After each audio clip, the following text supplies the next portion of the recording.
Vamos a pasar ya a nuestra última ponencia de estas jornadas, que va a tener como protagonista Alberto Toscano. Decir que desde el principio de este proyecto de investigación estuvimos muy interesados en traer a Alberto y contar con su presencia, porque nos creíamos y seguimos creyendo que es una de las figuras más interesantes del panorama filosófico contemporáneo en cuanto a las reflexiones sobre teoría política. Voy a hacer una breve presentación y decir que el texto de la conferencia está disponible en castellano y en inglés para aquellos que queráis pues cotejarla con la propia intervención de Alberto. Alberto Toscano es catedrático en Goldsmiths College de la Universidad de Londres, trabaja en el campo de la teoría crítica. Entre sus libros destacan The Theatre of Production, Philosophy and Individuality Between Kant and Deleuze, y Fanatismo, que me comentaba Alberto que acaba de salir en Colombia en la Universidad de Rosario. Fanatismo sobre los usos de una idea, ese es el título del último libro,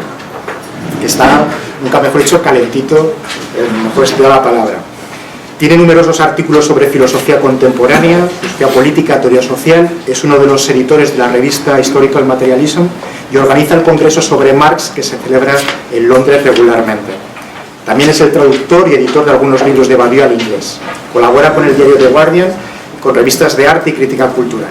Su próximo libro es Cartographies of the Absolute, donde pretende contribuir al análisis de los distintos movimientos de protesta en el capitalismo. Sin más, pues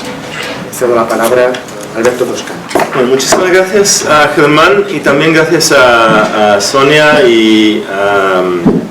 Antonio, los organizadores de las jornadas. Y bueno,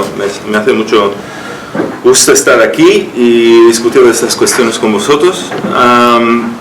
Y también quiero agradecer, aunque no sé exactamente si es de Sonia o no, a quien ha traducido el texto, porque sé como traductor que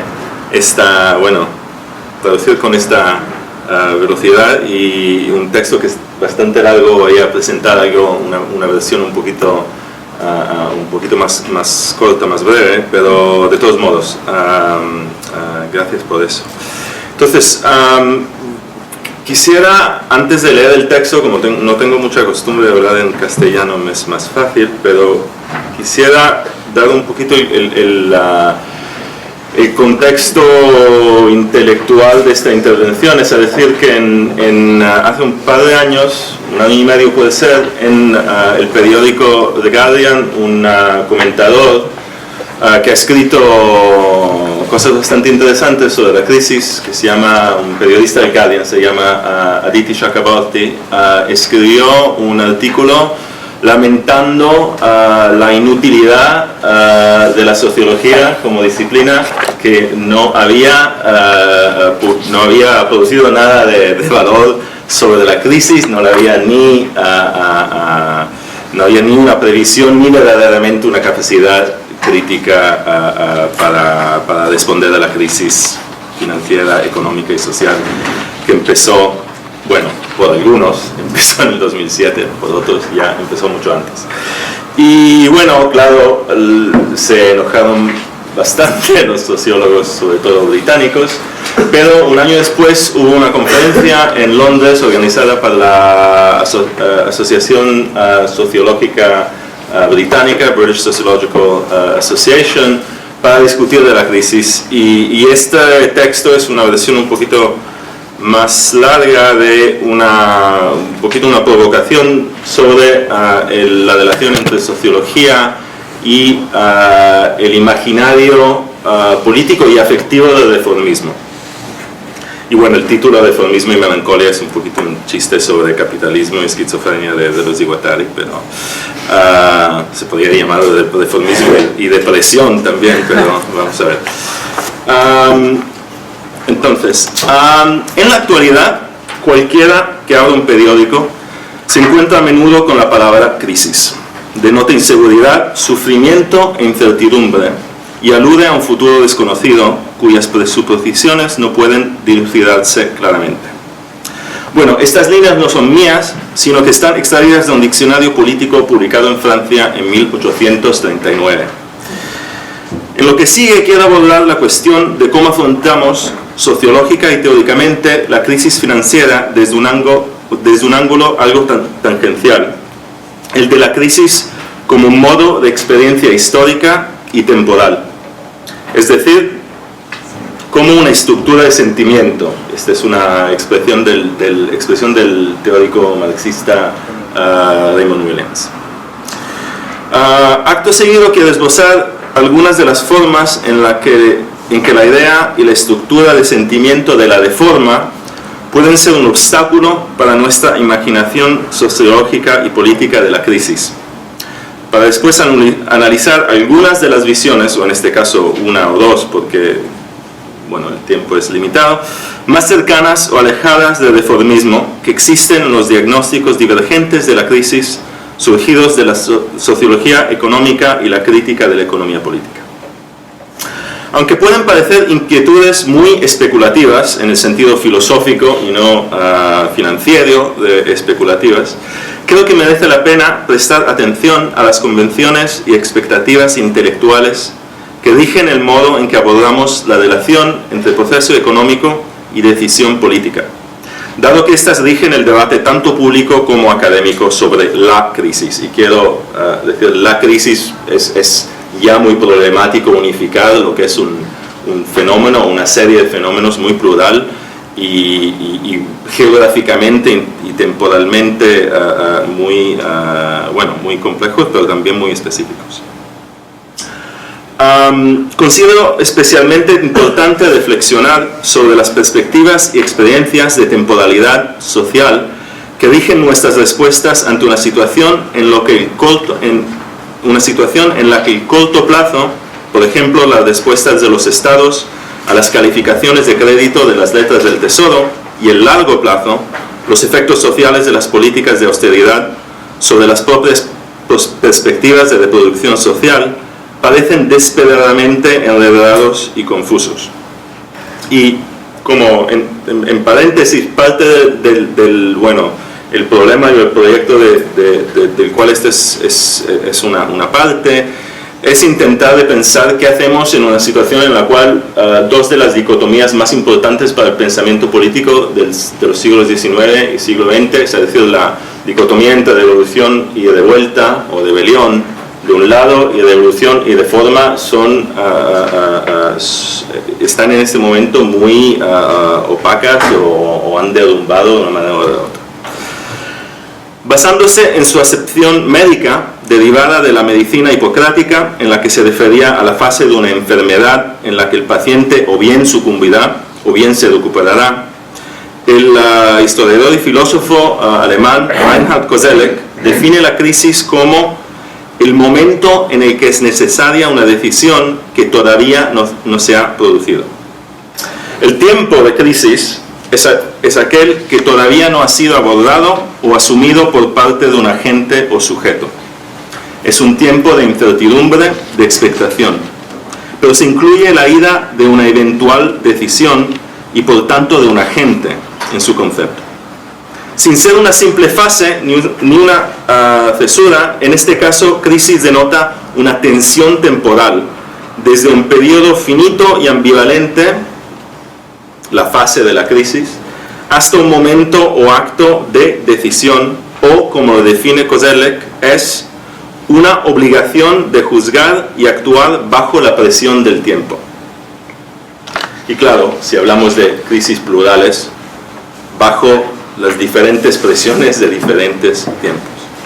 Koselleck lo resume a la perfección en la idea de que la crisis implica un conocimiento de incertidumbre y una obligación de previsión. Y claro, hay un conflicto y un antagonismo muy fuerte entre diferentes conocimientos de la incertidumbre. Y claro, y los mecanismos, las ciencias,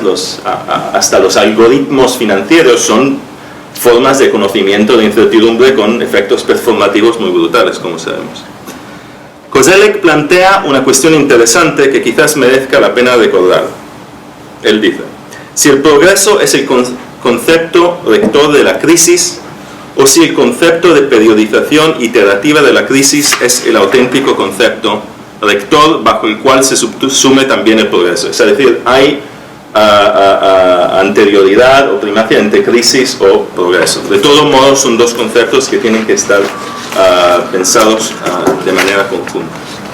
La respuesta conservadora de Koselleck a la idea de que vivimos en una era de crisis potencialmente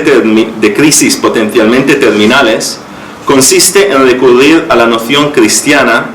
de un catechon, que se encuentra en la letra a los tesalónicos de Pablo. Noción que, claro, viene de Carl Schmitt y que ha sido comentada en un libro reciente para Massimo Cacciari y también para George Regan. Un catechon aquí significa esas fuerzas que pueden estabilizar o contener el desencadenamiento del fin, la posibilidad del colapso. Para nuestro propósito merece la pena apuntar que en su breve análisis de la semántica de la crisis, Koselleck repite una observación común sobre la ambivalencia o polisemia del concepto de Marx de crisis capitalista, precaria o dialécticamente situado entre el segundo y el tercer. Bueno, perdón, eso no tiene sentido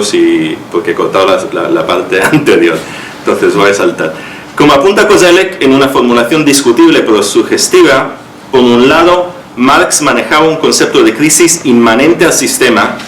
al exponer la estructura iterativa de las crisis económicas, es decir, crisis como ciclo y como periodización. Por otro lado, conocía un concepto de crisis destructora del sistema que derivaba de otras premisas que permitía ver la historia mundial dirigiéndose hacia una última gran crisis. Y creo que esta todavía es una antinomía bastante importante en este momento. Es especialmente relevante en relación con el propósito que nos ocupa que la historia del reformismo en el siglo XX sea heredera del debate socialista y comunista sobre las consecuencias políticas derivadas de la teoría de la crisis de Marx y de la cuestión estratégica de cómo debían intervenir los partidos obreros ante los episodios de destrucción cíclicos y aparentemente cada vez más intensos que caracterizan a la economía capitalista. Y claro, estos son debates del periodo de la fin de lo que Hobsbawm llamó la edad del imperialismo y de la Primera Guerra Mundial. El debate centenario sobre la reforma y la revolución tuvo lugar sobre estas bases, enfrentando, claro, entre otros, la interpretación de esta crisis de Rosa Luxemburg, que en palabras de Koselleck la consideraba un catalizador para una alternativa urgente, a la visión evolutiva del reformismo de Edward Bernstein, según la cual la reforma actúa no como un catechon que contiene el desastre, sino como una transición gradual hacia un telos de justicia social que la revolución solo podría estropear. Pero la perspectiva de un reformismo teleológico, esta perspectiva que es la perspectiva de la socialdemocracia alemana, de Bernstein, y de sus epígonos, y el consejo estratégico de precaución y gradualismo que lo acompañaba, creo, y esto no me parece muy controverso, prácticamente han desaparecido de nuestro imaginario político. Es decir, en pocas palabras, que vivimos en un mundo donde los reformistas son falsos reformistas. Desde hace algunos años, la defensa de una izquierda pragmática y sensata se ha basado precisamente en la posibilidad de un domesticado capitalismo responsable, para usar este oxímodo, pero oxímodo muy común. Se trata de una perspectiva que podríamos decir que presenta un atractivo especial para la sociología. Entre paréntesis, esto causó mucha... Cuando di esta presentación, el presidente de la Asociación de Sociología Británica estaba muy enfadado conmigo por esta idea que la sociología tiene algo de reformista. Sí. Y después, claro, presentó su posición, que era que la sociología era algo de reformista. Entonces había esta contradicción muy, muy fuerte. Bueno, entonces se trata de una perspectiva que podríamos decir que presenta un atractivo especial para la sociología, hasta el punto de que la filosofía política espontánea de la disciplina, para usar este término de Althusser, evidente desde las especulaciones corporativistas desde Durkheim hasta el énfasis paliativo contemporáneo sobre el capital social, puede considerarse que implica una asimilación del capitalismo, y en particular de su tendencia a abstraer y disolver los vínculos sociales. Y si os interesa, creo que uno de los textos más interesantes sobre el carácter de reacción o de contenimiento de la sociología en relación al movimiento obrero y al marxismo se encuentra en un libro del 1976 de Jordan Thurburn que se llama Science, Class and Society, que es una historia marxista de la disciplina sociológica. Volviendo a la investigación conceptual de Koselleck, podríamos sugerir asimismo que en la medida en que la modernización capitalista se ha percibido como una crisis de experiencia y de valores profunda y duradera que ha marcado una época, la sociología se ha presentado a menudo como una especie de gabinete de gestión o prevención de crisis, ya sea sosteniendo pesimistamente la idea de que es necesario preservar lo social ante los instintos salvajes de la abstracción capitalista, o bien proponiendo optimistamente una dialéctica virtuosa entre los mercados y la sociedad, tomando las variantes de izquierdas o de derechas. Creo que es una tendencia que ha marcado profundamente la disciplina. Si podemos argumentar históricamente, quizás incluso sociológicamente, que existe una afinidad opcional entre la sociología y un cierto deformismo, entonces este momento de crisis prolongada, un periodo repleto de decisiones que sin embargo solo sirven para reforzar la percepción cotidiana de que estamos ante un mal sin remedio, plantea un problema particular, y que un problema particular en la historia de la sociología misma, por lo menos en Europa, que podríamos denominar la melancolía de la reforma. La crisis económica, como era previsible, eso sí, no el momento de la crisis, pero las consecuencias, se ha convertido en una oportunidad para la reiteración e intensificación de la misma dinámica que la ocasionó en primer lugar. Esto, bueno, es evidente en las políticas de endeudamiento de los estudiantes en Inglaterra, en las políticas inmobiliarias, y ha sido resumido en el título muy irónico del libro de un historiador de economía, Philip Mirowski, sobre el neoliberalismo, que se llama, ahora no me viene la traducción en castellano, pero se llama Never Let a Good Crisis Go to Waste. Nunca dejas que una buena crisis se eche a perder. Sí, exactamente. Es un libro, bueno, muy deprimente, pero creo con buena cantidad de verdad. En este contexto, el Pacto Atlántico de posguerra, entre lo que David Harvey en su libro sobre la condición posmoderna llamó el gran movimiento obrero, el gran capital y el gran gobierno, se ha convertido en un foco de atención imaginario para los que todavía comulgan, aunque sea nebulosamente, con la idea de justicia social. Y aquí estoy muy de acuerdo con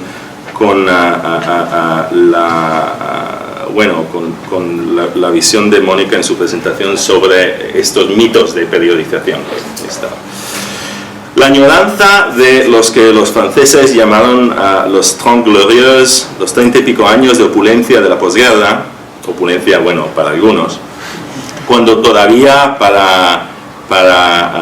citar el programa televisivo The Wire, cuando todavía fabricábamos cosas. Es muy interesante The Wire como momento de nostalgia fordista y también de crítica al capitalismo. Cuando las clases obreras formaban comunidades, cuando incluso los capitalistas acérrimos reconocían la idea de que algunos ámbitos de la vida social son a priori invendibles, y aquí es deprimente leerse los textos de Milton Friedman o Hayek, que estaban, bueno, bastante menos agresivos que algunos de los socialdemócratas hoy sobre la privatización de la escuela o lo que sea. Puede observarse fácilmente tanto en la cultura popular como en el pensamiento crítico,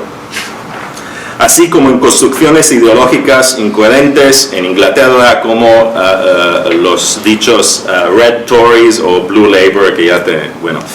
se explica esta idea de los conservadores rojos y los socialdemócratas azules, todos iguales. Aquí no estaría de más recordar la advertencia de Ralph Miliband, padre del presente líder laborista Ed, en la conclusión de su libro The State and Capitalist Society de 1969, que bueno, es una frase que se puede referir muy perfectamente a su hijo. El problema no reside en los deseos e intenciones de quienes detentan el poder, sino en que los reformadores, entre comillas o no, son prisioneros, habitualmente voluntarios, de un marco económico y social que necesariamente convierte sus proclamas reformadoras, por más sinceras que sean, en palabrería. Cuando las críticas corrosivas y las luchas enérgicas a las que estuvieron sometidos el fordismo y el estado del bienestar no se ignoran sencillamente, que es la cosa más normal, se ven como las culpables de la decadencia del progresismo sensato, como unos pretextos irresponsables para el revanchismo capitalista. Y hay una gran literatura sobre cómo los excesos de los años 60 o 70 y el radicalismo político y lo que sea fueron la razón por la cual nos encontramos en el neoliberalismo. Las obras cuya brújula ideológica se basa en la socialdemocracia de posguerra tienden a castigar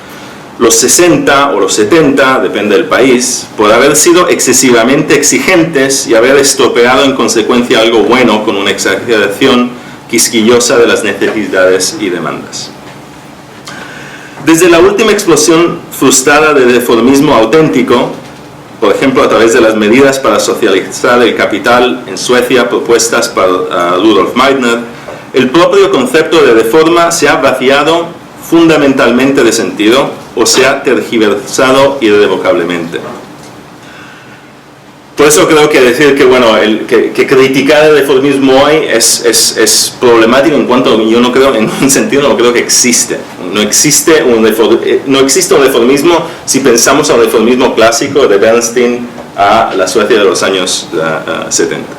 Con la transformación de la socialdemocracia en socioliberalismo, ha pasado a denotar el reformismo o bien la revocación de los logros del movimiento obrero y de los movimientos sociales durante la posguerra, en expresiones ominosas como reforma de las pensiones, o bien, con menos frecuencia, la propuesta de iniciativas para reducir la desigualdad o compensar los efectos más lamentables del móvil del beneficio, sin por ello, huelga decirlo, cuestionarlo en absoluto. Si bien puede argumentarse que el reformismo clásico, socialdemocrático, keynesiano, fundamentalmente tampoco intervino en los parámetros básicos del capital como relación social, el reformismo de los socioliberales, el reformismo contemporáneo, es infinitamente más cosmético. En efecto, como se nos recuerda a diario,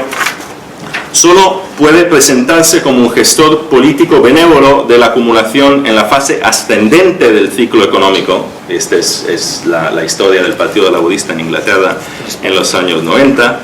y degenera en palabrería, como decía Miliband, en cuanto se enfrenta a una crisis.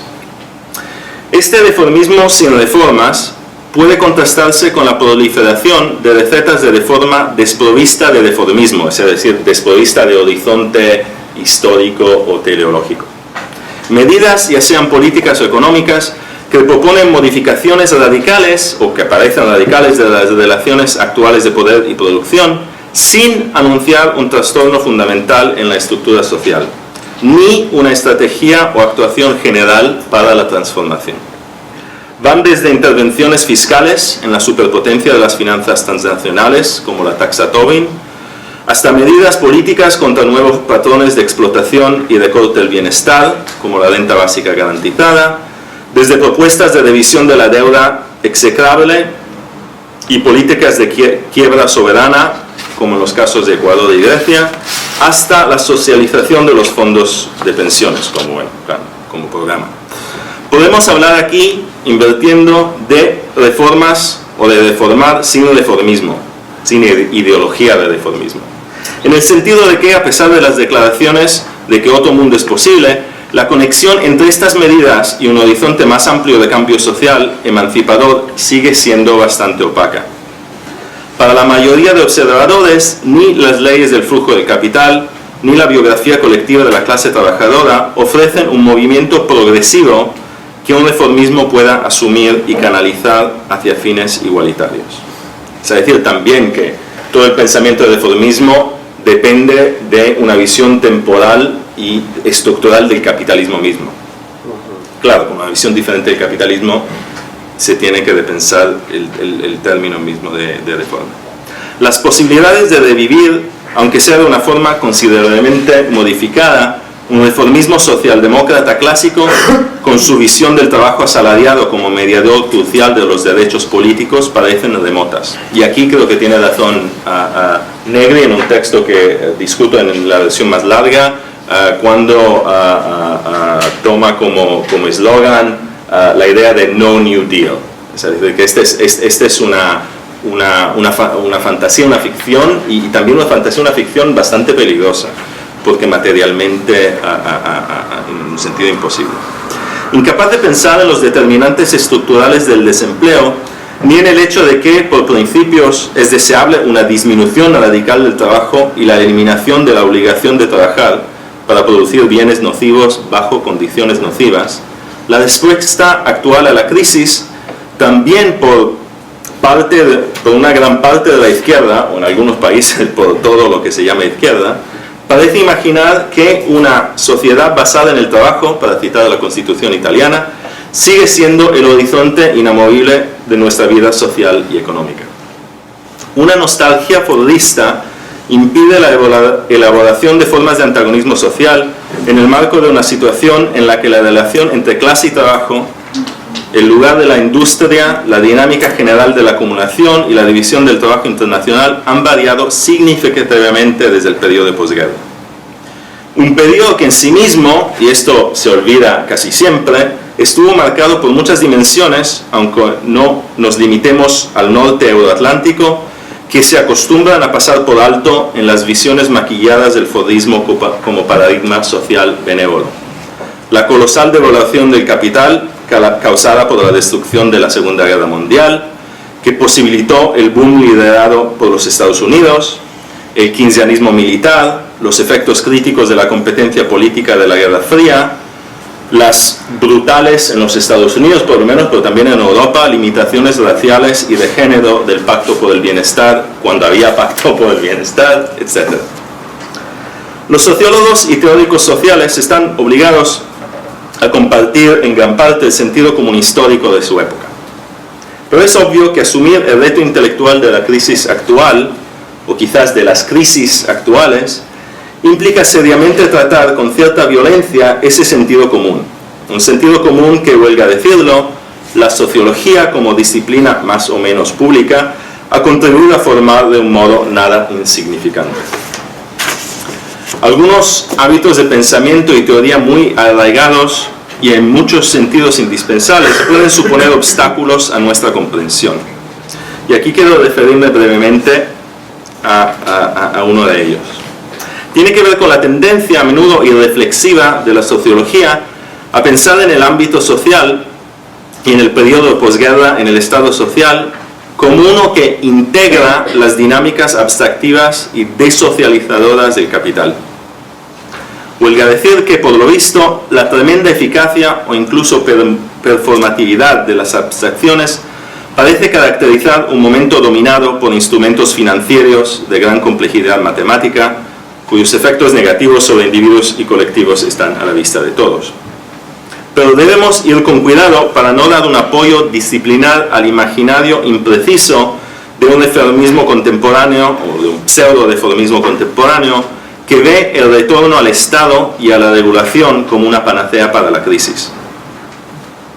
Y aquí, aunque tengo mucha simpatía humana y también política en Inglaterra para Ken Loach, creo que esta idea del espíritu del 45 es muy problemática. Aunque bueno, a nivel de la práctica política cotidiana en Inglaterra no hay otro, entonces uno se mete y ve, pero de todos modos. Como han destacado varios comentaristas, ellos ello significaría malinterpretar fundamentalmente las dinámicas del neoliberalismo. Si podemos periodizar razonablemente el neoliberalismo, quizás identificando su momento inaugural con cómo el shock de Volcker, la abertura de los tasas de interés en 1979 para el consulente económico de Carter, no es como una época de desregulación y retroceso del Estado, otro mito muy peligroso, sino de unos usos diferentes de la regulación y un empleo diferente de la capacidad del Estado, sobre todo para aliviar los problemas de rentabilidad, posibilitando una especie de keynesianismo de precios de activos, o asset-based Keynesianism en inglés, integrando profundamente a la población activa en un sistema de explotación y expropiación financiera, entre cuyos síntomas están estadísticas tan asombrosas como los 57.000 millones de dólares que cobraron las entidades financieras en concepto de cargos de demora en tarjetas de crédito solo en 2003.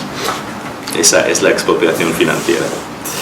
Como algo Guindy y Panich apuntan en su In and Out of the Crisis, es crucial distinguir entre el neoliberalismo como una estrategia ideológica para liberar a los mercados de los estados y como una forma material de prácticas y reglas sociales que han requerido la intervención y la gestión del Estado para liberalizar los mercados.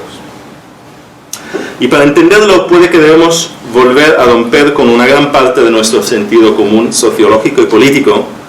y reconocer, como ellos sugieren, cito, como dejan claro las intervenciones estatales más recientes, dado el actual equilibrio de fuerzas sociales, la regulación consiste en hallar una forma técnica de preservar los mercados ante su volatilidad, no en realizar ninguna reorganización fundamental del poder relativo en las sociedades para adaptarlo a las necesidades sociales. La crisis es en sí misma el principal medio de regulación bajo el capitalismo y lo ha sido históricamente. La regulación no es el otro de la crisis y nunca lo ha sido. En vez de dejarnos cautivar por un esquema simplista centrado en la desintegración y la integración, que por lo menos en el mundo anglosajón se refiere de manera, creo, muy parcial a los trabajos de Polanyi, en general, en los ambientes más de izquierdas. La sociología quizás debería dirigir más la atención al enigma crucial, que es el punto muerto, el enigma crucial que el punto muerto en la reproducción fluida de la relación capital-trabajador plantea cualquier modelo contemporáneo de reforma. La evocación regresiva de la ideología del trabajo, combinada con un desempleo creciente, la forma en que la crisis hipotecaria ha roto el precario equilibrio entre la caída de los salarios y el mantenimiento del consumo, la experiencia vivida de la crisis a la vez como una urgencia diaria y como un horizonte interminable, el nuevo papel de la población trabajadora como amortiguador de riesgo transferible. Estas son algunas de las tensiones y contradicciones sociales que la sociología debería explorar, saliendo de la zona de confort que proporcionan los paradigmas con los que imaginamos de forma bastante melancólica la integración del capitalismo en el pasado reciente.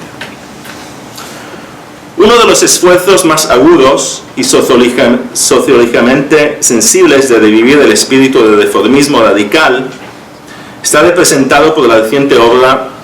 de uno de los editores de la New Left Review, Robin Blackburn, especialmente por su intento de relacionar el análisis de la incapacidad del capitalismo actual de satisfacer las necesidades sociales a largo plazo con el pragmatismo visionario que el autor hereda del economista sueco Meidner. Aunque no deseo abordar el detalle y las perspectivas de su descripción de cómo las instituciones cuyo objetivo principal es propiciar la acumulación podrían reformarse para abordar las necesidades sociales, ya sea para hablar de sus propuestas, pensiones globales o la idea de los bancos como entidades de servicio público, creo que merece la pena reflexionar sobre los parámetros teóricos básicos de este reformismo no reformista hoy en día, especialmente porque en el caso de Blackburn se basa en unas investigaciones empíricas ejemplares y en una visión sobria de las tendencias económicas y las posibilidades políticas. que se exponen con la máxima claridad en un breve debate en las páginas de New Left Review, un debate del año 2009, donde aparece una respuesta crítica por parte del geógrafo marxista canadiense Geoff Mann a la valoración panorámica de Blackburn de la entonces reciente crisis, seguida por una réplica de Blackburn. Entonces voy a hablar de esto brevemente y después concluir. Tal claridad es posible gracias al modo en que Mann identifica algunas de las bases conceptuales sobre las que se sustenta la conexión entre, por un lado, el análisis socioeconómico de la crisis y, por el otro, la descripción de la perspectiva política, las medidas o las soluciones que pueden basarse en este análisis. Mann parte de un vocabulario compartido, el de la economía política crítica, y de una simpatía por los objetivos de Blackburn. Concretamente, pensar en escenarios plausibles que detengan o deviertan la socialización de los costes de la crisis y los continuados beneficios privados a expensas de la miseria pública. Permite un análisis despasionado de la crisis hipotecaria y de la consiguiente gran recesión postular un modo regulador de redistribución en forma de demandas radicales que van desde mercados de derivados de titularidad pública hasta impuestos sobre el capital. Esta es la pregunta de Mann. ¿Y hasta qué punto son estas medidas capaces de afectar a la lógica subyacente del poder y la propiedad que hizo posible la crisis? Aunque no enumera las mismas condiciones que dejan obsoleto al keynesianismo que encontramos en otros comentaristas marxianos, como Negri o Paul Matrix Jr.,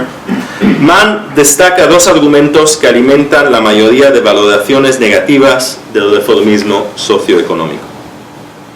En primer lugar, como ya he discutido, el lema de la regulación se ve minado por su negación de la inflexibilidad de los imperativos capitalistas.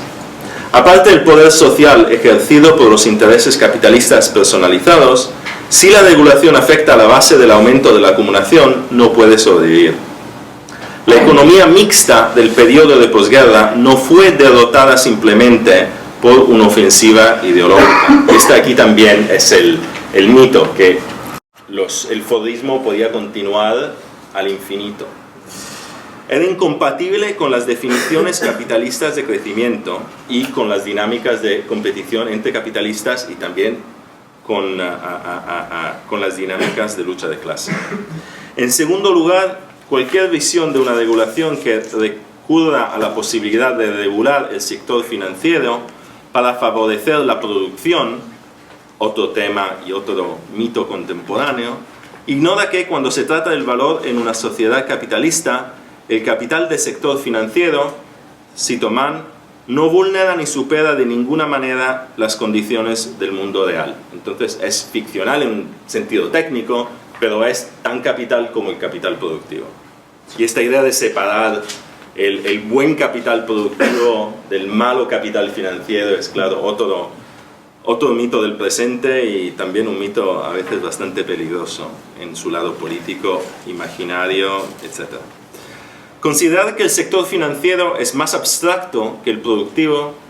es subestimar las abstracciones reales que ya impregnan nuestro mundo social. Es decir, que no hay nada material, ni un átomo de materia, como decía Marx, en el valor de cambio de un producto, por cuanto este producto puede ser material en el sentido común. Mientras que, contrariamente, dar por sentados nuestros conceptos de sentido común sobre la abstracción, según los cuales un algoritmo o un derivado es más abstracto que una cadena de montaje, una patata o lo que sea, es algo que las ciencias sociales no pueden permitirse y la política tampoco. Según la glosa de Mann sobre la obra del ex marxista, bueno, ahora es desaparecido, pero el ex marxista y después amigo de Berlusconi, lo que sea, Lucio Colletti, pero en su periodo de los años 60, un excelente teórico de esta cuestión de la abstracción en Marx, Colletti dijo el siguiente en esta cita de Mann: el valor se abstrae realmente a partir del mundo de la fuerza de trabajo en la operación del capital como proceso. Un proceso, decía Colletti, en que fuerzas externas y apartadas de la humanidad se vuelven presentes y reales. Así es como el capital se acumula como capital, Pero esta acumulación, posibilitada por la fuerza de la abstracción, no es en absoluto irreal. Por lo tanto, plantear como objeción a la economía que hace una abstracción a partir de unas relaciones reales, o que es indiferente al espacio y el tiempo, supone ignorar hasta qué punto la conmensuración de la fuerza de trabajo en diferentes culturas o continentes, o la estimación de la rentabilidad de invertir en una determinada línea de productos, en realidad suponen abstracciones a partir de unas condiciones concretas. Es decir, que la nostalgia para el concreto y la nostalgia para la producción, que es parte de nuestro sentido común teórico y político, tiene unos problemas muy serios. Por estos motivos, Mann sostiene que plantear una agenda reguladora, sea más o menos radical, implica denunciar a la radicalidad en la crítica de la política económica que prevea el desmantelamiento de un sistema socioeconómico que no solo impone una conmensuración radical, la imposición del valor de cambio por encima del valor de uso, sino que presenta una febril producción de uniformidad y diferencia que debe generar necesariamente crisis, con un efecto desproporcionadamente destructivo de los medios de vida de los pobres. Como corresponde a una respuesta breve, la crítica de Mann es austera. Independientemente de nuestras simpatías por su postura, plantea una cuestión más general derivada de la crisis, que es a la vez política y metodológica. ¿Deberían los estudios sobre los mecanismos técnicos y las convenciones sociales que han llevado a las crisis, por citar la caracterización de Gortz de las reformas reformistas, cito, subordinar sus objetivos a los criterios de racionalidad y viabilidad de un sistema determinado? Es decir, la mayoría de la economía sociológica y de las análisis sociológicas de la crisis se han subordinado a criterios internos de racionalidad. Sobre todo porque hay una prohibición, sobre todo en un mundo, bueno, aquí los altuserianos hablarían del empirismo inglés, pero sobre todo en un mundo anglosajón, una prohibición de totalizar. ¿Debería la sociología ante la crisis mantenerse interna o inmanente a estos criterios de racionalidad y viabilidad? La réplica de Blackburn a Mann es en este sentido de un interés más amplio. Teóricamente, implica recurrir en cierto modo en contraposición al énfasis de Mann sobre la abstracción real a la obra de Kojin Karatani para analizar hasta qué punto el carácter ficticio del capital financiero es primordialmente temporal, dado que implica la previsión de un intercambio y un consumo que no pueden controlarse en el punto de producción. Una perspectiva que podría conectarse de forma interesante con algunas especulaciones de Koselleck a las que nos hemos referido anteriormente, acerca de la temporalidad de la crisis y la importancia de la previsión, la aceleración y la urgencia. Políticamente gira en torno a la idea de unas medidas de transición, este es el término de Blackburn, yuxtapuestas en este caso a una fe en la capacidad de la regulación para estabilizar o reproducir sensatamente la actual constelación de dinero y de poder. En este sentido, este es el sentido de la énfasis de Blackburn en medidas que, cito, abordarían la crisis profunda de formas eficaces, revitalizando el crédito mediante actuaciones concretas de expropiación que beneficiarían a nuevas instituciones colectivas y democráticas, en forma de una red de fondos sociales. Blackburn aquí recupera la idea de André Gortz de los años 70 de reformas no reformistas, es decir, reformas que no se quedan al interior de la racionalidad del sistema, pero también reformas que tienen que ser resultados de una subjetivación o una agencia colectiva. Es decir, una reforma sin esta participación no sería una reforma no reformista. O quizás sería más preciso decir que la transición a la que se refiere Blackburn no es tanto la transición del capitalismo al socialismo, sino una transición preliminar de las reformas reformistas a las reformas no reformistas. Ese es un sentido como el programa mínimo aquí, de pasar a un reformismo no reformista. Centrándose en la pobreza como causa fundamental de la crisis, sobre todo en el poder adquisitivo limitado de los trabajadores chinos o la depredadora concesión de préstamos a las minorías empobrecidas de los Estados Unidos. Blackburn sugiere, un poco de pasada, que, cito, la mejor forma de resolver la crisis sería empezando por medidas para abordar la pobreza que generó los impagos y los desequilibrios. Sin entrar en los problemas que plantean los aspectos, para usar el término técnico, subconsumistas de esta hipótesis, aquí depende mucho de lo que entendemos para resolver. No hay duda de que no había ninguna lógica implacable en las particulares soluciones, para usar malamente esta palabra de solución, a la crisis representada por el TARP, la flexibilización cuantitativa y todas las medidas de los Estados Unidos y otros. Pero resolver, y claro, podrían haberse seguido diferentes vías hacia la estabilización muy parcial. Y efectivamente se siguieron en diferentes países. Pero resolver la crisis para el capital y revertir los efectos de la crisis sobre la población son cosas totalmente opuestas. Y presuponer su compatibilidad es exactamente donde reside el punto débil de un paradigma claramente keynesiano, que presupone que las crisis siempre pueden resolverse permitiendo tanto la recuperación del proceso de acumulación como el alivio del sufrimiento social. Es decir, el keynesianismo como utopía. Imagino que Blackburn, con sus referencias elogiosas a Arrighi, Brenner, Karatani y Zizek, no cree que tal solución verdadera sea posible. Esta ambigüedad es más inteligible, creo, si consideramos las propuestas de una solución temporal como un puente táctico y no una estrategia reformista. Retórico, un puente táctico, retórico y político, desde la reforma reformista, en otras palabras, la regulación, a la reforma no reformista. En el espacio para las políticas abierto por las crisis, un espacio que, claro, desde 2009 se ha vuelto mucho más claustrofóbico, Blackburn sugiere que, por ejemplo, la nacionalización de facto de los bancos se podía asumir políticamente y desviarse de su función prosistémica como un primer paso hacia la constitución del sector financiero como un servicio público, que, como él reconoce, no es en sí mismo transicional. Más allá de la necesidad de politizar las intervenciones ya existentes del Estado, separándolas de su orientación exclusiva hacia la acumulación, ese sistema podría, según Blackburn, cito, proporcionar una nueva vía poderosa para la inversión y el crédito y alimentar los activos públicos.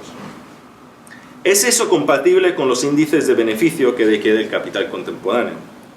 ¿Es su extensión mundial compatible de algún modo con el carácter profundamente competitivo del capital y los estados capitalistas? No está claro que Blackburn haya respondido realmente a los críticos de los varios nuevos New Deals. Una vez más, creo que el núcleo del proyecto, de su proyecto, es más goltziano que estratégico. En su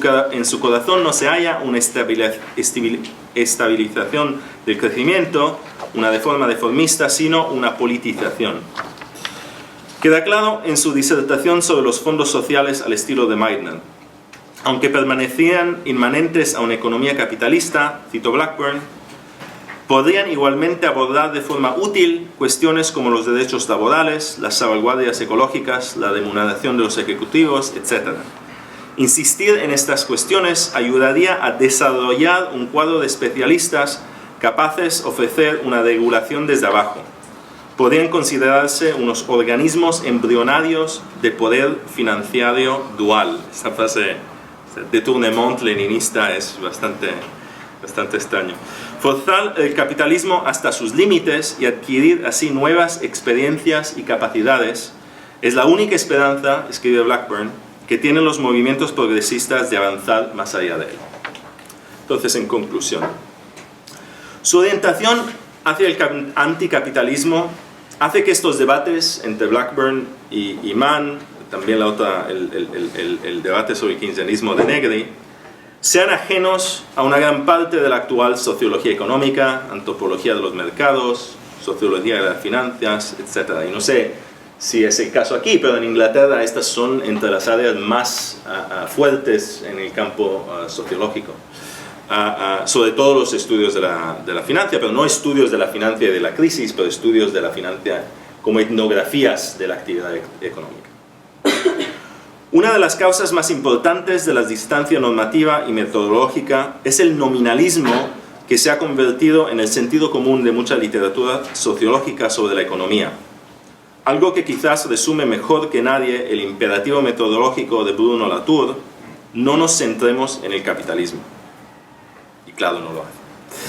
A la vista de todo ello, podríamos decir que la mayor parte de la sociología contemporánea no es políticamente reformista en el venerable sentido que marcó la sociología durkheimiana,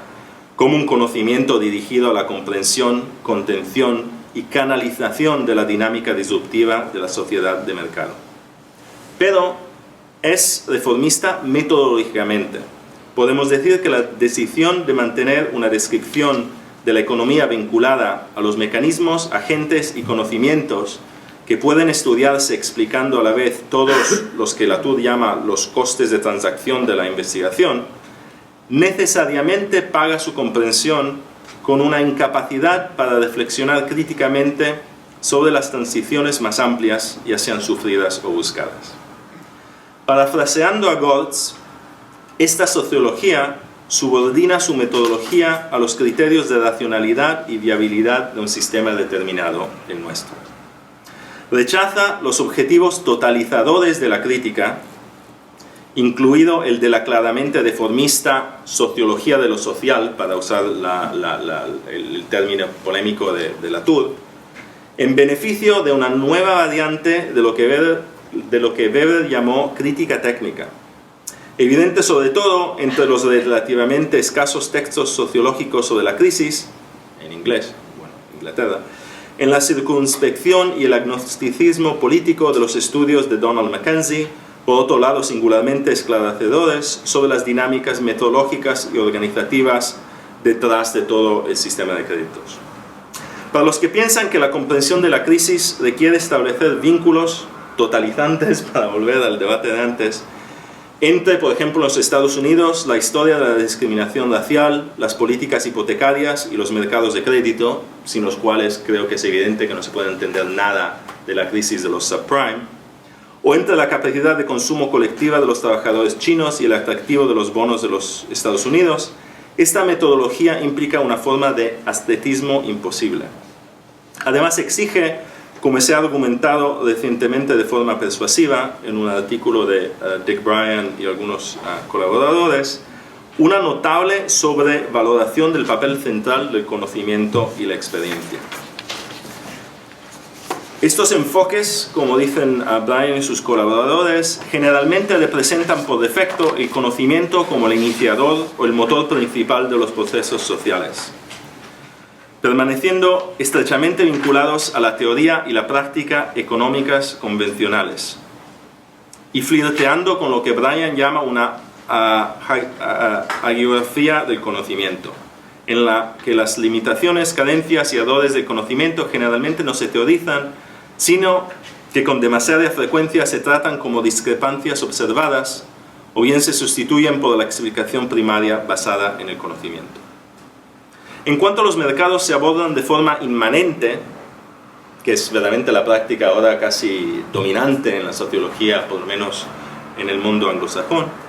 solo hasta donde pueden rastrearse las redes o explicarse los mecanismos, se crea una ilusión metodológica según la cual solo lo que se puede rastrear directamente es visible como causa o condición. Pero no se llegaría nunca a constatar la discriminación racial del mercado inmobiliario norteamericano, por ejemplo, asumiendo una postura de inmanencia del conocimiento financiero. Y no hay que ser un militante de la crítica paranoica para usar el término de Latour, porque eso, la paranoia es, como dijo Woody Allen, la famosa frase, el hecho que eres paranoico no quiere decir que no tienes enemigos. Esto es verdad también en sociología. No hay que ser un militante de la crítica paranoica para darse cuenta de que en gran parte el objetivo de la abstracción financiarizada es que este rastreo sea imposible o inútil. Pero creo que debemos ir más allá de constatar la dificultad de la sociología contemporánea para abordar las limitaciones y las carencias del conocimiento. Este riesgo que nos traslada de la limitación metodológica de la sociología hacia las racionalidades de los agentes y mecanismos analizados, hacia la presuposición de que la sociología podría ayudar a resolver las crisis abordando no solo las limitaciones y carencias de ciertos conocimientos, sino también de qué manera obstaculizan la reforma en su complicidad con las políticas explícitas del sector financiero. Si bien considero que esta postura es una ventaja considerable, la postura de Brian y sus colaboradores, me gustaría sugerir que permanecer en las limitaciones y carencias del conocimiento significa ignorar el tipo de restricciones sistémicas, las abstracciones reales y los imperativos insolubles que han llevado a muchos a ver la mera noción de reformismo como un espejismo. Mientras la sociología retenga, para bien o para mal, un cierto impulso reformista como parte de su código genético, la reflexión sobre la crisis debería ser una oportunidad también para reflexionar sobre si los patrones de base del mundo en el que vivimos permiten, y si es así, de qué forma, la intervención del conocimiento sociológico, ya sea en forma de crítica técnica, crítica social o incluso como un laboratorio, a través del cual pensar en medidas transicionales para salir de una sociedad que, como decían recientemente algunas pancartas en Londres, no está en crisis, sino que es crisis. Gracias.